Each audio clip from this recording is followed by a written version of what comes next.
ससुराल की luxurious party में बहू ने पहना हीरो से बना ड्रेस। यकीन नहीं होता मेरी बेटी कुछ ही पलों में पराई हो जाएगी। वैसे तेरे ससुराल वाले इतने भले हैं कि उन्होंने शादी की जिम्मेदारी आधी से ज्यादा खुद उठा ली और हमारे घर को भी सजा दिया, और तुझे भी इतना सुंदर लहंगा और गहने दिलाए हैं। तो बिल्कुल परी लग रही है, और आप अपनी परी की खूबसूरत परी माँ हो। इतने में घर के बाहर एक बड़ी सी गाड़ी हॉर्न मारती है जो फूलों से सजी हुई थी। जैसा तेरी सास ने कहा था, ससुराल से गाड़ी आ जाएगी तुझे लेने के लिए। चल वाटिका पर चलते हैं। अरे माँ, वो वाटिका नहीं है, वो छोटा होता है। मेरी शादी बहुत बड़े बैंक्वेट में है, 7 स्टार। आप चलोगी ना तो देखना। तब ड्राइवर दरवाजा खोलता है। सृष्टि और उसकी माँ और रसम का सामान वो गाड़ी में रखते हैं और बैंक्वेट हॉल के लिए निकल जाते हैं। वहीं लड़के वाले भी बहुत सुंदर सुंदर महंगे डिजाइनर कपड़े पहने हुए थे। अरे शकुन के लिफाफे ले लिए रघुवीर जी आपने, और बच्चों तुमने सारा जरूरी सामान रख दिया ना रसम का, और डायमंड वाला मंगलसूत्र, वरमाला। हाँ माँ, सब हो गया, आप टेंशन मत लो। और वो गुड़ चना, अरे घोड़े को खिलाना है, लेकर आओ, रसोई में रखा है वो। और मेरा पर्स, वो तो रह गया। मैं कितना काम देखूं। अरे भाग्यवान, ये लो अपना पर्स, इतनी टेंशन मत लो। ड्राइवर से पूछा है, बहू रास्ते में है, हम पहुंच जाएंगे टाइम से। चलो बच्चों, बाहर निकालो, बारात लेकर जानी है। कहाँ है मेरा शेर पुत्र? इतने डैडी जी। देखो शारदा, हमारा बच्चा बड़ा हो गया। पहले ये खिलौने वाले घोड़े पर बैठता था, आज असलियत में बैठेगा। हमारा बच्चा शादी कर रहा है। आपने बिल्कुल ठीक कहा। कुछ ही देर में वो घोड़ी को गुड़ चना खिलाकर बारात लेकर निकलते हैं और सब लोग नाचते हुए गाते हुए जाते हैं। शहर की सबसे आलीशान सड़क पर आज कुछ अलग ही रौनक थी। ढोल नगाड़ों की गूंज, रंग बिरंगी लाइट्स और सैकड़ों गाड़ियों की लाइन। ये कोई आम बारात नहीं थी, ये थी मल्होत्रा परिवार की बारात, जिसके नाम से ही बिजनेस की दुनिया कांप जाती थी। फिर बारात नाचते गाते बैंक्वेट हॉल पहुंची। सोने से जड़े घोड़े, विदेशी बैंड और आसमान में आतिशबाजी भी हुई। फिर दूल्हा इंतजार करता है और बहू हाथों में वरमाला लिए फॉग में रॉयल एंट्री करती है। वाओ माँ, सेट तो बहुत अच्छा हुआ है। हाँ, करोड़ों रुपए खर्च हुए हैं, मीडिया वाले आए हैं, अब इतना तामझाम तो लगेगा ही। माँ जी, इतना तामझाम आपने मेरी शादी पर तो करवाया नहीं। बहू, तब हालात कुछ और थे, अब कुछ और हैं। वरमाला के बाद धूमधाम से सृष्टि और आर्यन की शादी हो जाती है और बहू बड़ी सी गाड़ी में बैठकर अपने ससुराल पहुंचती है, जो कि महलों की तरह सजा हुआ था। नौकर उसके आगमन पर फूल बरसा रहे थे। फिर बहू चांदी की थाल में पैर रखकर घर में पहला कदम रख जैसे ही गृह प्रवेश करती है, तभी ससुर को फोन आ जाता है। अरे तुम इस वक्त? सर, वो 500 करोड़ का अटका हुआ डील मुझे पिछले 6 महीने से अटका हुआ था, वो क्लियर हो गया है। हाँ, क्या सच में? अरे ठीक है, मैं तुमसे बाद में बात करता हूँ। ये बात सुनकर पूरा घर वाले सन्न हो गए। सास ससुर की आंखों में आंसू आ गए। ये बहू नहीं, हमारे घर की लक्ष्मी है। देखा ना शारदा, बहू के कदम रखते ही कैसे 6 महीने में 500 करोड़ की अटकी हुई डील क्लियर हो गई। आपने बिल्कुल ठीक कहा, बहू तो हमारे लिए लकी साबित हुई। अच्छा, ये लक्ष्मी है, तो मैं क्या हूँ? वाह श्रुति। अले अले चाची, मेरे से तो मिलो। मुझे घर में सब स्वीट बोलते हैं, और मेरी तरह आप भी स्वीट और सुंदर हो। थैंक यू बेटा, आप भी बहुत प्यारे हो। आपका नाम बताओ। चाची, मेरा नाम गोपाल है। अरे वाह, आपका तो बहुत प्यारा नाम है। बहू, तुम्हारे घर में आने से मेरा बहुत बड़ा सिर दर्द अब जाकर खत्म हुआ है, और इसी खुशी में मैं एक भव्य लग्जरी पार्टी करने का ऐलान करता हूँ, और वो भी खास तुम्हारे लिए। सच पापा, ये तो बहुत अच्छी बात होगी। चल बहू, अब तू आराम कर ले। माँ जी, कमरे में जाने से पहले मैं मंदिर में दिया जलाना चाहती हूँ। माँ ने कहा था अब से तुम्हारा ससुराल ही तुम्हारा मंदिर है, और तुम्हारे माता पिता समान सास ससुर भगवान है, तो उनका ख्याल रखना। अजी, सुनते हो? हमारी बहू सिर्फ लक्ष्मी नहीं, संस्कारी भी है। कितने अच्छे संस्कार दिए हैं बहू की माँ ने बहू को। ये तो मुझे बहू की बातों से पता चल गया।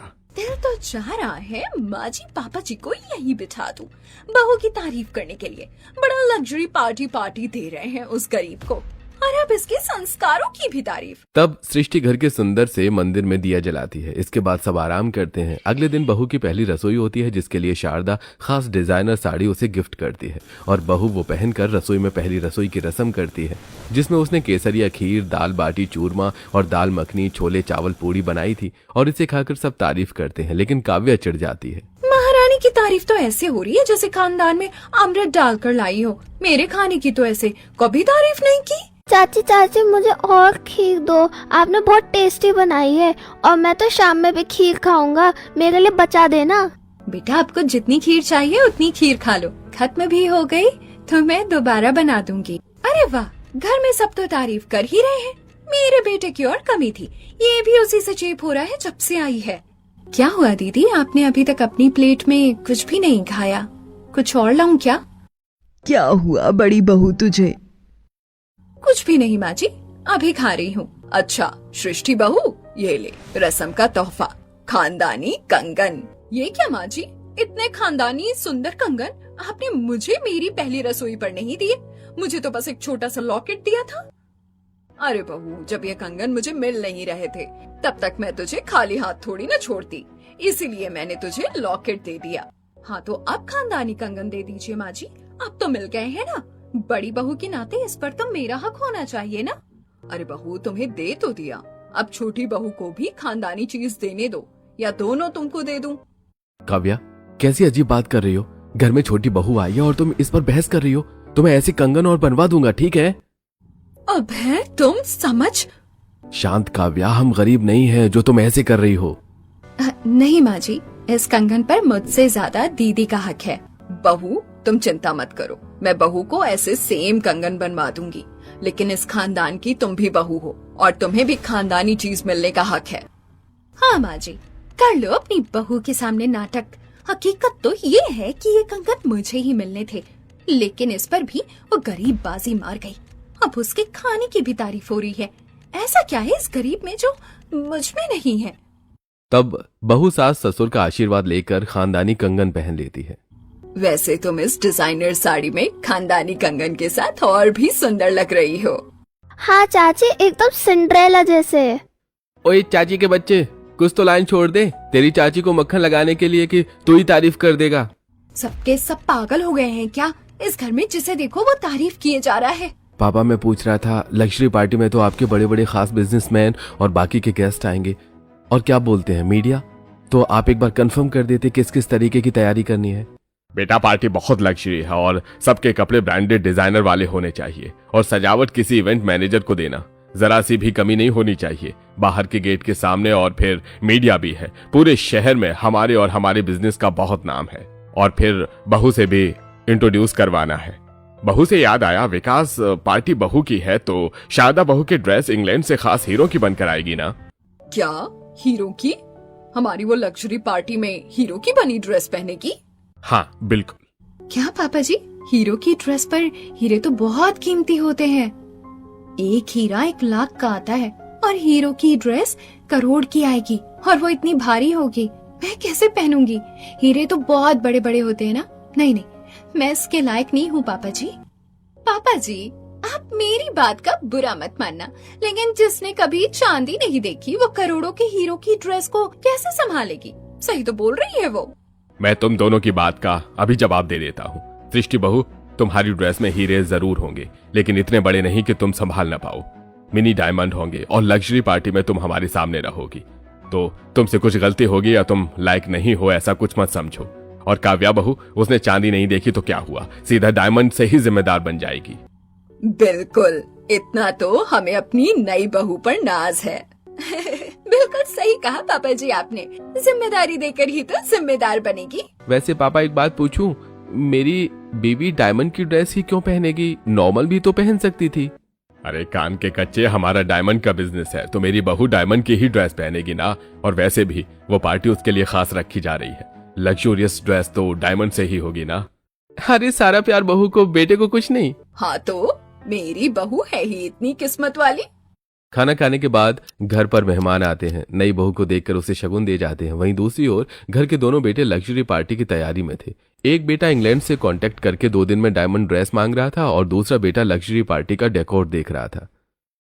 अरे मैंने आपको बोला ना, ये बहुत फीका है, शहर में हमारा रुतबा है, उस हिसाब से हमें और भी यूनिक डेकोर चाहिए, और जहां मीडिया होगी वो स्टेज बेहतरीन होना चाहिए फोटो पिक्चर्स के लिए। जी, आपको मेजरमेंट दे दिया है, आप जल्द से जल्द ड्रेस को भेजिए, कुछ दिनों में हमें लग्जरी पार्टी करनी है। ओके, मैं डिजाइन कंफर्म करवाता हूँ। जेठ लैपटॉप लेकर सृष्टि के पास जाता है तो सृष्टि मुड़ जाती है। अरे सृष्टि, क्या हुआ? इंग्लैंड में तुम्हारी ड्रेस बनी है, मेजरमेंट भी दे दिया है, तो तुम आखिरी बार डिजाइन चेक कर लो और कलर भी। देखो, जेठ समझकर मुंह फेर लिया है तो भाई समझकर देख भी सकती हो, मैं ये सब नहीं मानता। तब सृष्टि घूम जाती है। ठीक है भैया, लेकिन मुझे कुछ भी आइडिया नहीं है। इतनी बड़ी पार्टी है, कैसा पहनना चाहिए, क्या पहनना नहीं चाहिए। तुम्हें घबराने की जरूरत नहीं है, बस तुम्हें पसंद बतानी है। अच्छा, ये 3 कलर दिए हैं, येलो, लाइट ब्लू और पर्पल, और ये 2 डिजाइन है, डिजाइनर ने बनाकर भेजा है। भैया, मुझे ये राइट वाली फोटो का कलर बेस्ट लग रहा है और लेफ्ट वाला डिजाइन सही है ना? अरे वाह वाह, तुम्हारी तो बहुत बेस्ट चॉइस है। तब अभय चला जाता है और ये सब देखकर गुस्से में काव्या अपने पति से कहती है, एक बात बताओ, क्या भीगी बिल्ली की तरह उस 2 कौड़ी की लड़की से तुम चॉइस पूछ रहे थे? खुद सेलेक्ट कर देते, ये जिम्मेदारी तुम पर है। एक बात बताओ, तुम इतना ऑकवर्ड साउंड क्यों कर रही हो? सुबह भी तुम इतनी अजीब अजीब बात कर रही थी खानदानी कंगन को लेकर, जैसे तुम्हें तो मेरे परिवार वालों ने कभी कुछ दिया ही नहीं हो। और अब ये देखो, शायद तुम्हें जेलस हो रहा होगा, लेकिन ऐसी कोई बात नहीं है। अपनी लग्जरी पार्टी के लिए डिजाइनर से ड्रेस वगैरह तैयार करवा लो और स्पा वगैरह भी चली जाओ। जितना खर्चा करना है उतना खर्चा करो। अभय, तुम मुझे नहीं समझ सकते। काव्या का मुंह देखकर अभय वहां से चला जाता है। दूसरी तरफ शारदा केटरिंग के काम को देखती है और रघुवीर मल्होत्रा अपनी कंपनी में होता है। तभी उसे अपने असिस्टेंट से बिजनेसमैन के घोटाले के बारे में पता चलता है और वो उन्हें अपने केबिन में बुलाता है। This is so ridiculous. Akhilesh, Madhav, मैंने तुम दोनों को अपना बिजनेस पार्टनर समझा, अपने बिजनेस में जगह दी, काम करने दिया, और तुम मेरी कंपनी में डायमंड का स्कैंडल कर रहे हो। इससे पहले मैं तुम दोनों के लिए स्ट्रिक्ट एक्शन लूं, मेरी कंपनी को छोड़कर चले जाओ, वरना पुलिस ऐसे लोगों को क्या करती है ये तो तुम्हें अच्छे से जानते होगे। आज तक बहुत लोगों को करोड़ों का चूना लगा चुके हो। देख रघुवीर, ऐसा मत करना, हम ऐसा कभी नहीं करेंगे। हाँ रघुवीर, हम ऐसा कभी नहीं करेंगे। मैं तुम दोनों को मौका देकर बहुत ही पहले नुकसान झेल लिया है, अब और नहीं। और जितने भी करोड़ों रुपए तुम्हें आज तक दिए हैं वो मुझे वापस करोगे। सिक्योरिटी आती है और दोनों वहां से चले जाते हैं। ऑफिस से निकलने के बाद दोनों बिजनेसमैन को अपना घर बेचकर करोड़ों रुपए वापस चुकाने पड़ते हैं, जिससे दोनों रघुवीर मल्होत्रा के दुश्मन बन जाते हैं। 3 दिन गुजरते हैं। वहीं छोटी बहू घर के तौर तरीके सीख रही थी, गोपाल खेल रहा था, बड़ी बहू स्पा में पूरा ब्यूटी ट्रीटमेंट ले रही थी। अरे वाह, इस ट्रीटमेंट से तो मेरे चेहरे पर और भी ग्लो आ गया है। देखना, अब 2 कौड़ी की देवरानी से ज्यादा अच्छी मैं दिखूंगी लग्जरी पार्टी में। सब बड़ी बहू से पूछेंगे कहाँ से मेकअप करवाया। चलो थोड़ी सी शॉपिंग कर लेती हूँ, मेरा ब्रांडेड फाउंडेशन खत्म हो गया है। काव्या मॉल जाकर ब्रांडेड ब्यूटी प्रोडक्ट्स लेकर आती है कि घर के बाहर 2 आदमी कुछ बात कर रहे होते हैं, जिन्हें छुपाकर काव्या सुनती है। अखिलेश, मुझे ये समझ नहीं आ रहा कि इतने टाइट सिक्योरिटी में हम घर के अंदर जाएंगे कैसे। हमें तो अपना बदला लेना ही होगा और ये सही मौका है। रघुवीर मल्होत्रा के घर में लग्जरी पार्टी है, काफी मीडिया आएगी, उसकी भी अपनी उतनी ही बेइज्जती होनी चाहिए जितनी उसने हमारी की है। अरे भाई माधव, इसकी बेइज्जती तो जरूर होगी, लेकिन इसकी वजह से हम सड़क पर आ गए हैं। अच्छा खासा हमारा धंधा चल रहा था, सुनने में आया है इंग्लैंड से हीरो की ड्रेस बनवाई है। अगर वो हमारे हाथ लग जाए तो फिर से हम करोड़ों के मालिक बन जाएंगे। हाँ यार, एक तीर से 2 निशाने, उसकी बेइज्जती भी हो जाएगी, हमारा बदला पूरा होगा और वापस करोड़पति बन जाएंगे हीरो को बेचकर। बस किसी तरह अंदर जाने का रास्ता मिल जाए। ये तो बहुत बड़ी साजिश कर रहे हैं। मुझे बोलना चाहिए, लेकिन देखा जाए तो मैं भी उस देवरानी से अपना बदला ले लूं जब हीरो की ड्रेस का इल्जाम सृष्टि पर लगेगा। और मीडिया में भी बेइज्जती, जिसकी वजह से मम्मी जी पापा जी उस पर टूट पड़ेंगे। और इज्जत का क्या है, वापस आ जाएगी और कुछ करोड़ का तो नुकसान होगा। इन लोगों से हाथ मिला लेती हूँ। काव्या सोच ही रही थी कि वो दोनों काव्या को देख लेते हैं। कौन हो तुम? तुमने हमारा सारा प्लान सुन लिया? बताओ क्या सुना तुमने, वरना तुम। अरे जल्दी बोल, वरना हम तुम्हें। अरे नहीं, आप मुझे गलत समझ रहे हैं। मुझ पर विश्वास कीजिए, मैं किसी को कुछ नहीं बोलूंगी और इस घर में भी आपकी एंट्री करवा सकती हूँ। लेकिन तुम हो कौन और इस लग्जरी पैलेस जैसे घर में हमारी एंट्री कैसे करवाओगी? और इसमें तुम्हारा क्या फायदा है? देखिए, जहाँ फायदा नहीं होता वहाँ मैं डील भी नहीं करती। मैं इसी घर की बड़ी बहू हूँ, लेकिन अपनी छोटी देवरानी से बहुत चिढ़ती हूँ। उसी के लिए लग्जरी पार्टी रखी जा रही है और वो हीरो की ड्रेस उसके लिए आ रही है। अगर आपको वो ड्रेस चाहिए तो मैं बदलवा दूंगी। इससे मुझे ये फायदा होगा कि बेइज्जती मेरी देवरानी की होगी और मेरा बदला पूरा। अरे वाह, प्लान तो अच्छा है, पर तुम्हें सच में बदला लेना है ना, क्योंकि हो तो मल्होत्रा की ही बहू। हाँ, मैं किसी को कुछ नहीं बोलूंगी। तुम्हारा काम भी हो जाएगा और मेरा भी। हाँ, तो डील डन। दोनों दुश्मन वहां से 9-11 हो जाते हैं और इस प्लान से काव्या को भी खुशी मिल जाती है। घर में डिजाइनर आकर सास ससुर सबके कपड़ों को रेडी करके दिखा देते हैं। बहू देख, तेरे लिए डायमंड का नेकलेस रेडी करवाया है, जरा देख, अच्छा तो है ना?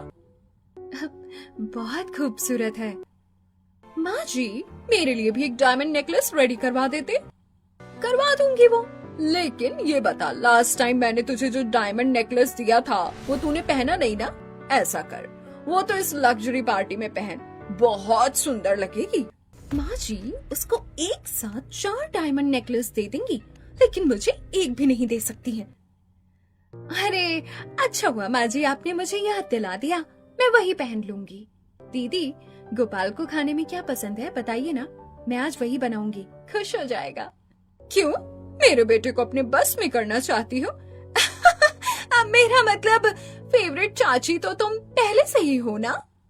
हाँ दीदी, वो बहुत प्यारा है, इसीलिए तो उसके लिए मैं कुछ स्पेशल बनाना चाहती हूँ। सृष्टि, उसे हनी पैन केक बहुत पसंद है, तुम वो बना सकती हो।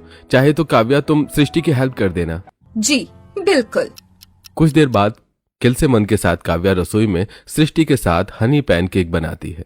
देखो, ये ऐसे बन गया है। वाह दीदी, आप तो बहुत अच्छे पैनकेक बनाती हो। आ गया ना अब तुम्हें बनाना, अब मुझे परेशान मत करना, मैं दोबारा किचन में नहीं आऊंगी। आज तुम्हारी वजह से मुझे किचन में आना पड़ा, वरना नौकर खाना बनाते हैं या तुम। ठीक है दीदी। सृष्टि को बहुत बुरा लगता है, लेकिन चेहरे पर मुस्कुराहट लिए वो अपने छोटे से भतीजे को हनी पैन केक खिलाती है। अगले दिन बहू की इंग्लैंड से डायमंड ड्रेस आ जाती है, जो कि हीरों से जड़ी हुई थी। बहुत सावधानी के साथ उसे घर में लाया जाता है। आखिर लग्जरी पार्टी का समय आ गया और बहू की डायमंड रेसिपी विदेश से आ गई। और आर्यन बेटा, तुमने विदेशी लोगों को बुलाया था ना? अरे पापा, आप चिंता मत करो, सब आएंगे। सृष्टि, बड़ी बहू तो अपना सारा फेस बालों का ट्रीटमेंट करा चुकी है, अब तू कर ले। चल, तुझे बहुत सुंदर दिखना है। सुनो, इसके कल का हेयर स्टाइल बहुत अच्छा होना चाहिए, हेयर कलर जरूर करना। मेकअप रूम में 2 लड़कियां होती हैं जो उसके फेस पर फेशियल कर रही होती हैं और एक पैरों में पेडिक्योर। कुछ देर बाद दोनों हेयर कलर और नेल आर्ट करती हैं। ऐसे ही घंटे में सारा प्रोसेस हो जाता है। अरे चाची, आपके बाल तो बहुत वाइट शाइनी सुंदर दिख रहे हैं। Thank you. कुछ देर बाद काव्या कॉल पर दोनों दुश्मनों से बात कर रही होती है। उसकी ट्रिन ट्रिन सुनकर सृष्टि फोन उठा लेती है, जिस पर सुनाई देता है, देखो, तुम्हारा काम हो गया है, अब हमारा काम भी हो जाना चाहिए। तुम चिंता मत करो, वो काम हो जाएगा। ये क्या था, कोई कुछ करने वाला है, लेकिन ये कौन हो सकता है? मुझे पता भी नहीं चला, लेकिन जो भी है हमारे घर से ही है और कल कुछ तो होने वाला है, लेकिन क्या?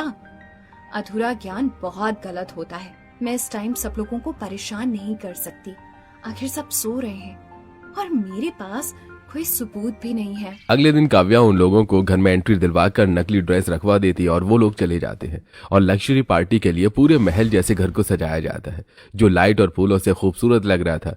मीडिया और बड़े बड़े विदेशी गेस्ट, बिजनेसमैन लोग लग्जरी पार्टी में आ जाते हैं, जो लग्जरी पार्टी को देखते ही तारीफ करते हैं। दूसरी तरफ मल्होत्रा परिवार के सभी लोग डिजाइनर ब्रांडेड ड्रेस पहनकर रैंप वॉक करके मीडिया के सामने आते हैं। मीडिया की बहुत तारीफ करते हैं और फोटो खींचती है। अमेजिंग, आप सबने काफी बेहतरीन कपड़े पहने हैं, लेकिन हमें जिसका इंतजार है आप उन्हें तो भेजिए मिसेस सृष्टि जी को। क्यों नहीं, अब आ रही है हमारी बहू, जो इस लग्जरी पार्टी की जान है। सृष्टि बहू, कम। तभी बड़े से सुंदर चमचमाते गाउन में सृष्टि रैंप वॉक करके आती है, जिसका हेयर स्टाइल मेकअप सब कुछ बढ़िया था, लेकिन डायमंड उतना चमक नहीं रहा था। और जैसे ही वेटर से उसे धक्का लग जाता है, तब एक डायमंड निकलकर सामने आ जाता है। तभी एक जौहरी उस डायमंड को जैसे ही उठाता है। अरे भाई, ये क्या? आपकी इतनी बड़ी लग्जरी पार्टी में नकली डायमंड? आपने तो बोला था कि ये बहू की लग्जरी डायमंड पार्टी होगी, आपकी बहू हीरो से बनी ड्रेस पहनेगी, लेकिन ये ड्रेस एक नंबर की बकवास है, जिसमें सारे नकली ही हीरे हैं और चमक भी नहीं रहे हैं। क्या सर, आप तो पूरे शहर में मशहूर हैं, डायमंड के व्यापारी हैं, इतने बड़े बिजनेसमैन होकर इतनी छोटी हरकत, ये कुछ आपका नाम से जचा नहीं। आप इसके बारे में कुछ कहना चाहेंगे सर? सर, आपकी बहू लग्जरी पार्टी में लग्जरी ड्रेस पहनकर आएगी, वो भी हीरो से बनी, लेकिन ये तो फेक डायमंड की ड्रेस निकली, जिसकी कीमत करोड़ों की तो बिल्कुल भी नहीं है। जनता को बेवकूफ क्यों बनाया आपने? सभी मीडिया रघुवीर मल्होत्रा और बहू से बहुत सवाल करती है, बहुत फोटो खींचती है। उसी टाइम नकली डायमंड की ड्रेस की खबर आग की तरह फैल जाती है, जिससे मल्होत्रा परिवार को बहुत शर्मिंदा होना पड़ता है। बहू, ये सब कैसे हुआ? असली डायमंड की ड्रेस तेरे पास थी ना? तूने क्या किया है, सच बता। बहू, तुमने मेरे साथ ऐसा क्यों किया? मैंने तो तुम पर विश्वास किया था। देख लिया मम्मी जी पापा जी आपने इसे अपने सिर पर चढ़ाने का नतीजा। आज कितनी बेइज्जती हो रही है पूरी दुनिया के सामने। ऐसे तो सब मार्केट में हमें नकली डायमंड वाला बोलेंगे। सृष्टि, अगर तुमने कोई लापरवाही की है तो बता दो। नहीं नहीं आर्यन जी, मुझे तो पता भी नहीं है मैंने नकली ड्रेस पहनी है। असली ड्रेस कहाँ है मुझे नहीं पता, लेकिन कल मैंने कुछ अजीब नोटिस किया था घर में। क्या बहू? यही, घर में कोई दूसरी टेलीफोन पर बात कर रहा था कि हमारा काम हो गया है, तुम्हारा कब होगा। तो सामने से किसी औरत की आवाज आई कि मेरा काम भी हो जाएगा। शायद वो इस ड्रेस की ही बात हो रही होगी। जो भी है कोई घर में ही है, आप सीसीटीवी से पता लगा लो। बहू, अगर ऐसी बात थी तो हमें बताया क्यों नहीं? पापा जी, बिना सबूत के मैं आपको कैसे कुछ बोलती। तब मेहमानों के सामने तमाशा तो हो रहा था, लेकिन दोनों बेटे भी सीसीटीवी की फुटेज सबके सामने चला देते हैं, जिसमें टेलीफोन पर बहू बात करते हुए नजर आती है और घर में दो चोर अखिलेश और माधव होते हैं, जिसे रघुवीर पहचान लेता है। अरे घर का भेदी लंका ढाई, हम सोच भी नहीं सकते थे कि बहू की ये काम तुम कर सकती हो, क्योंकि तुमने ऐसा, और वो भी इन घिनौने लोगों के साथ मिलकर, एक बार भी नहीं सोचा कि तुम्हारे परिवार की इज्जत जा रही होगी। बोलो। बहू, तेरे लिए क्या कमी कर दी थी जिसका बदला तूने ऐसे लिया? अरे भैया लो, घर की बहू ही ऐसी निकली। जब घर के लोग ही दुश्मन हो तो बाहर वालों की क्या जरूरत है? बोलो काव्या। मुझसे गलती हो गई, मुझे माफ कर दीजिए। मैं जानती हूँ मैंने गलती नहीं, गुनाह किया है अपने परिवार को धोखा देकर, लेकिन मैं अपने परिवार से कोई बदला नहीं लेना चाहती थी, क्योंकि बस जब से सृष्टि इस घर में आई है तब से माँ जी पापा जी बल्कि सब उसी की तारीफ कर रहे हैं, जैसे कि मैं कुछ हूँ ही नहीं। वही सुंदर है, वही संस्कारी है, वही लक्ष्मी है। उसको डायमंड ड्रेस, खानदानी कंगन, लग्जरी पार्टी सब मिली, लेकिन मुझे किनारा कर दिया। इसीलिए तो मैंने आपके पार्टनर्स की बात सुनी, तो उसमें अपना फायदा देखकर मैंने सृष्टि की हीरो की ड्रेस बदल दी। सिक्योरिटी, इन दोनों को अभी पकड़ो और पुलिस को कॉल करो। वो हीरो की ड्रेस मुझे अभी वापस चाहिए। Yes sir. दीदी, मेरे से इतनी परेशानी थी या आपको वो हीरो की इंग्लैंड से आई ड्रेस चाहिए थी तो मुझे कह देती, मैं आपको खुशी खुशी दे देती, लेकिन इस तरह परिवार की इज्जत नहीं उछालनी चाहिए थी। काव्या, मैंने कभी तेरे और बहू के प्यार में कोई कमी नहीं करी। जब तू भी शुरू में घर में आई थी तो हमने तेरे लिए भी सब कुछ किया, पर तेरे पापा जी बहू को लग्जरी पार्टी देना चाहते थे तो ये अलग हो गया। बाकी तो मैंने तेरा भी हर चीज का ख्याल रखा है, चाहे तेरी डिजाइनर ड्रेस हो या तेरा मेकअप वगैरह। फिर तूने कैसे सोच लिया कि मैंने सिर्फ सृष्टि बहू को ही तवज्जो दी है? माँ जी प्लीज प्लीज मुझे माफ कर दीजिए। मैं मीडिया के सामने भी हाथ जोड़कर माफी मांगती हूँ कि जाने अनजाने में मैंने दुश्मनों का साथ दे दिया, द्वेष भावना में आकर। प्लीज आप मेरे परिवार के अगेंस्ट वीडियो डालना रोक दीजिए। सॉरी सृष्टि, प्लीज माफ कर दो। इसका हक मुझे नहीं, माँ जी पापा जी को है। लग्जरी पार्टी उनकी थी। प्लीज माँ जी पापा जी। ठीक है बहू, हम तुझे माफी जब ही देंगे जब हमें लगेगा कि तूने अपनी गलती का पश्चाताप कर लिया है। तू रोज माफी मांगेगी। पापा, पुलिस इन दोनों को अरेस्ट करके यहाँ पर ले आई है और ड्रेस भी आ गई है। तुम्हारी इतनी हिम्मत कि तुम मेरे घर में घुसे? अरे भाई, हम तो है ही ऐसे, लेकिन तुम्हारा सिक्का खोटा निकला तो इसमें हमारी क्या गलती है? तभी सृष्टि बहू से जोरदार थप्पड़ मारती है। आपने मेरे घर की इज्जत पर हाथ डालकर अच्छा नहीं किया। आप भूल गए कि इस परिवार की बहू मैं भी हूँ और आपका पाला मुझसे पड़ा है। हर औरत कमजोर नहीं होती। वाह, घर की बहू हो तो ऐसी, ये हुआ सही इंसाफ। ले जाइए इंस्पेक्टर साहब इन्हें हमारी नजरों के सामने से। और मीडिया, आप इन दोनों आदमी को बहुत बेइज्जत करेंगे कि इन्होंने हमारी कंपनी में नकली डायमंड का घोटाला किया है। तब पुलिस उन्हें अरेस्ट करके जेल में डाल देती है। वहीं लग्जरी पार्टी दोबारा से शुरू होती है, जहां बहू असली डायमंड की बनी ड्रेस को पहन कर आती है और वो ड्रेस इतनी चमचमाती है कि मीडिया की फ्लैश लाइट भी कम पड़ जाती है। सभी लोग बहू की बहुत तारीफ करते हैं। बाप रे, ये होती है असली हीरो की लग्जरी ड्रेस। मेरी तो आंखों में चमक पड़ रहा है। अरे भाई वाकई में इस ड्रेस को बोलते हैं रियल डायमंड, और बहू मल्होत्रा परिवार की बहू लग भी रही है। बिल्कुल ठीक पहचाना आपने बहू, आज एक बार फिर तुमने हमें साबित कर दिया कि हमने तुम्हें बहू चुनकर कोई गलती नहीं की। तुम सच में घर की लक्ष्मी, दुर्गा, काली सब कुछ हो। ओह, लग्जरी पार्टी कितनी अच्छी है, उतने ही अच्छे बोले तो फैबुलस डायमंड ड्रेस है। Thank you so much. इस तरह बहू लग्जरी पार्टी में उस ड्रेस को पहनकर पति के साथ खूब डांस करती है। बहू का डायमंड की ड्रेस में मीडिया फोटो शूट करती है। अगले दिन मैगजीन में बहू की फोटो छपी होती है, खूब तारीफ होती है। दूसरी तरफ काव्या हर रोज माफी मांगती है। इसी के साथ वो अपने ससुराल की कंपनी में पोस्ट ज्वाइन करती है, जिससे परिवार के डायमंड कंपनी को और ऊंचाइयों पर पहुंचाती है, और उस दिन परिवार वाले उसे माफ कर देते हैं।